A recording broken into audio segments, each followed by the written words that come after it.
I'm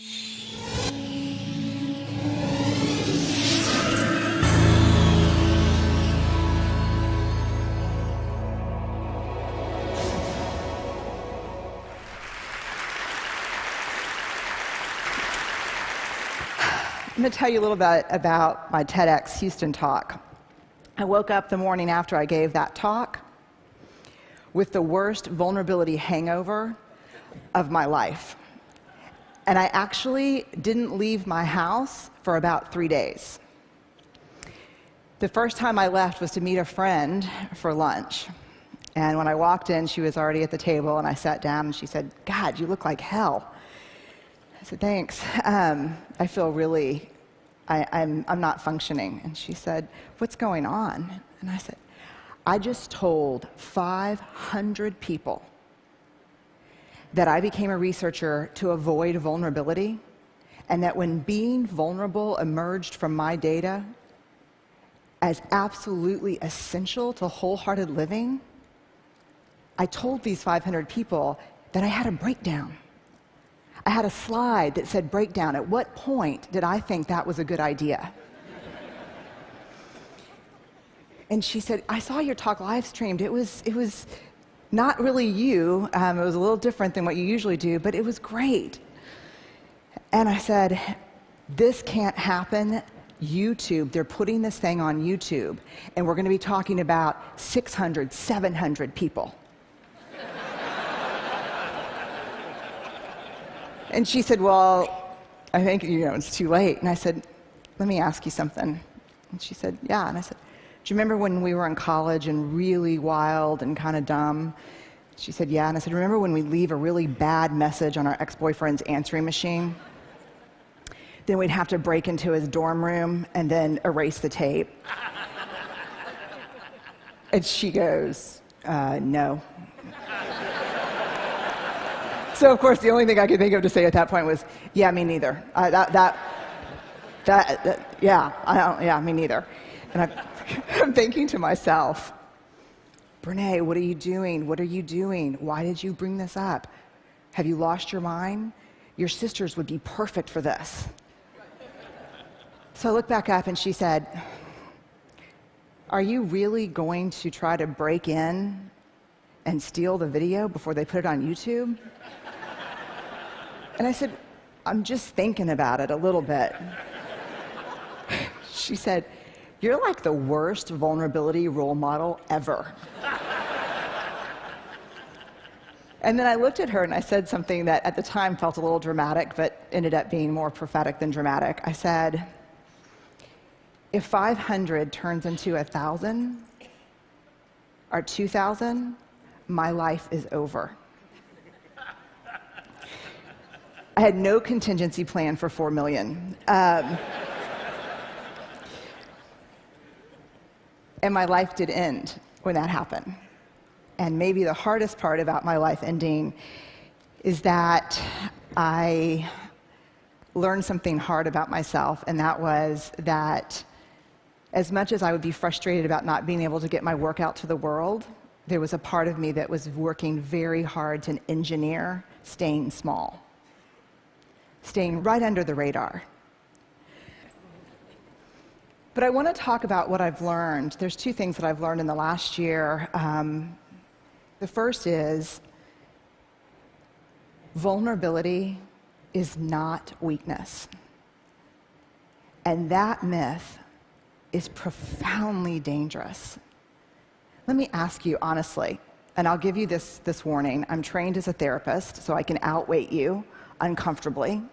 So if you could just raise your hand, that would be awesome. How many of you, honestly, when you're thinking about doing something vulnerable or saying something vulnerable, think, "God, vulnerability is weakness. This is weakness"? How many of you think of vulnerability and weakness synonymously? The majority of people. Now let me ask you this question. This past week at TED, how many of you, when you saw vulnerability up here, thought it was pure courage? Vulnerability is not weakness. I define vulnerability as emotional risk, exposure, uncertainty. It fuels our daily lives.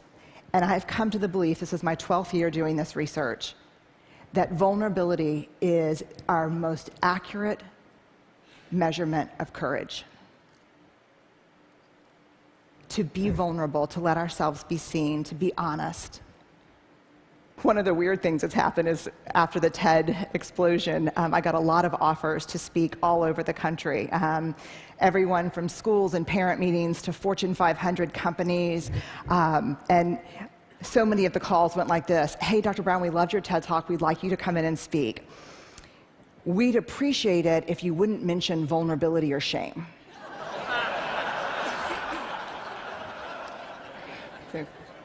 What would you like for me to talk about? There's 3 big answers. This is mostly, to be honest with you, from the business sector: innovation, creativity, and change. So let me go on the record and say, vulnerability is the birthplace of innovation, creativity, and change.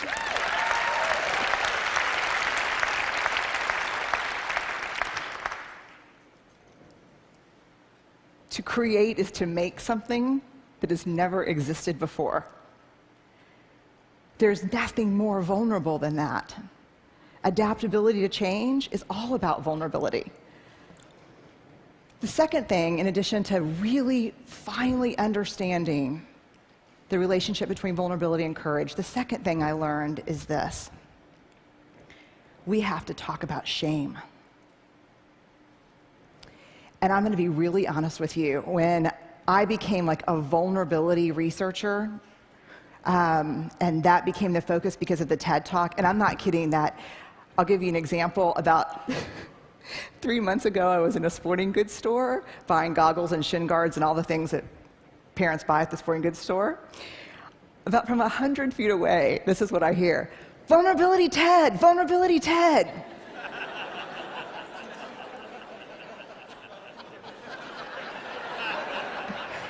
Yeah, I'm a 5th-generation Texan. Our family motto is lock and load. I am not a natural vulnerability researcher. So I'm like, just keep walking, she's on my 6th. And then I hear, vulnerability TED. I turn around, I go, hi. She's right here. And she said, you're the shame researcher who had the breakdown. At this point, parents are like pulling their children close to look away. And I'm so worn out at this point in my life. I look at her and I actually say, it was a frickin' spiritual awakening. And she looks back and does this. I know. And she said, we watched your TED Talk in my book club. Then we read your book, and we renamed ourselves the Breakdown Babes. And she said, our tagline is, we're falling apart, and it feels fantastic. You can only imagine what it's like for me in a faculty meeting. So when I became Vulnerability TED, like an action figure, like Ninja Barbie, but I'm Vulnerability TED, I thought, I'm going to leave that shame stuff behind, because I spent 6 years studying shame before I really started writing and talking about vulnerability. And I thought, thank God, because shame is this horrible topic. No one wants to talk about it. It's the best way to shut people down on an airplane. What do? I study shame. Oh. And I see you, you know.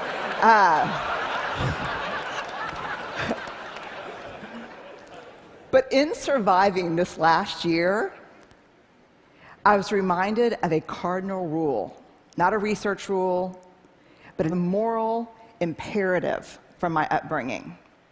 You gotta dance with the one who brung you. And I did not learn about vulnerability and courage and creativity and innovation from studying vulnerability. I learned about these things from studying shame. And so I want to walk you in to shame. Jungian analysts call shame the swampland of the soul. And we're going to walk in, and the purpose is not to walk in and, construct a home and live there. It is to put on some galoshes and walk through and find our way around. Here's why. We heard the most compelling call ever to have a conversation in this country, and I think globally, around race, right? Yes, we heard that. Yes? Cannot have that conversation without shame. Because you cannot talk about race without talking about privilege, and when people start talking about privilege, they get paralyzed by shame. We heard a brilliant, simple solution to not killing people in surgery, which is have a checklist. You can't fix that problem without addressing shame, because when they teach those folks how to suture, they also teach them how to stitch their self-worth to being all-powerful. And all-powerful folks don't need checklists.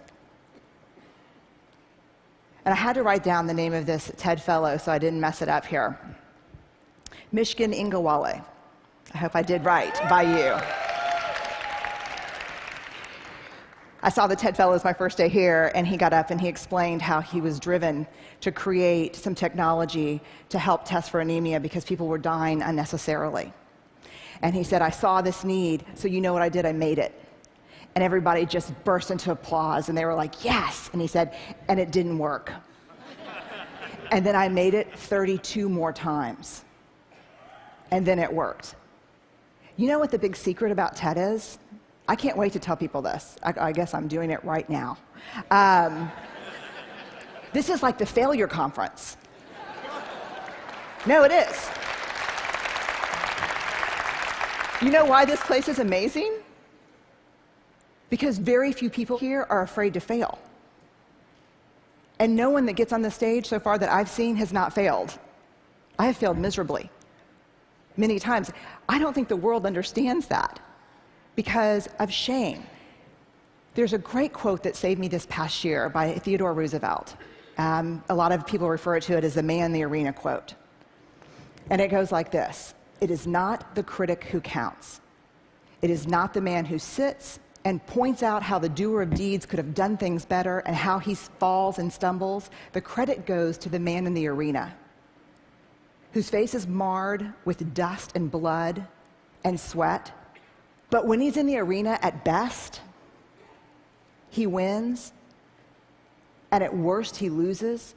But when he fails, when he loses, he does so daring greatly. And that's what this conference to me is about. That's what life is about daring greatly, about being in the arena. When you walk up to that arena and you put your hand on the door and you think, I'm going in and I'm going to try this, shame is the gremlin who says, you're not good enough. You never finished that MBA. Your wife left you. I know your dad really wasn't in Luxembourg, he was in Sing Sing. I know there's things that happened to you growing up. I know you don't think that you're pretty enough or smart enough or talented enough or powerful enough. I know your dad never paid attention even when you made CFO. Shame is that thing. And then if we can quiet it down and walk in and say, I'm going to do this, we look up and the critic that we see pointing and laughing, 99% of the time is who? Us. Shame drives two big tapes: never good enough, and if you can talk it out of that one, who do you think you are? The thing to understand about shame is it's not guilt. Shame is a focus on self, guilt is a focus on behavior. Shame is I am bad, guilt is I did something bad. How many of you, if you did something that was hurtful to me, would be willing to say, I'm sorry, I made a mistake? How many of you would be willing to say that? Guilt. I'm sorry, I made a mistake. Shame. I'm sorry, I am a mistake. There is a huge difference between shame and guilt. And here's what you need to know. Shame is highly, highly correlated with addiction, depression, violence, aggression, bullying, suicide, eating disorders. And here's what you even need to know more. Guilt, inversely correlated with those things. The ability to hold something we've done or failed to do up against who we want to be is incredibly adaptive. It's uncomfortable, but it's adaptive. The other thing you need to know about shame is it's absolutely organized by gender. If shame washes over me and washes over Chris, it's going to feel the same. Everyone sitting in here knows the warm wash of shame. We're pretty sure that the only people who don't experience shame are people who have no capacity for connection or empathy. Which means, yes, I have a little shame, no, I'm a sociopath. So I would opt for yes, you have a little shame. Shame feels the same for men and women, but it's organized by gender. For women, the best example I can give you is Anjali, the commercial. I can put the wash on the line, pack the lunches, hand out the kisses, and be work at 5 to 9. I can bring home the bacon, fry it up in the pan, and never let you forget you're a man. For women, shame is do it all, do it perfectly, and never let them see you sweat. I don't know how much perfume that commercial sold, but I guarantee you it moved a lot of antidepressants and anti-anxiety meds. Shame for women is this web of unattainable, conflicting, competing expectations about who we're supposed to be. And it's a straitjacket. For men, shame is not a bunch of competing, conflicting expectations. Shame is one. Do not be perceived as what? Weak. I did not interview men for the first 4 years of my study. And it wasn't until a man looked at me one day after a book signing and said, I love what you have to say about shame. I'm curious why you didn't mention men. And I said, I don't study men. And he said, that's convenient. And I said, why? And he said, because you say to reach out, tell our story, be vulnerable. But you see those books you just signed for my wife and my 3 daughters? I said, yeah. They'd rather me die on top of my white horse than watch me fall down. When we reach out and be vulnerable, we get the shit beat out of us. And don't tell me it's from the guys and the coaches and the dads.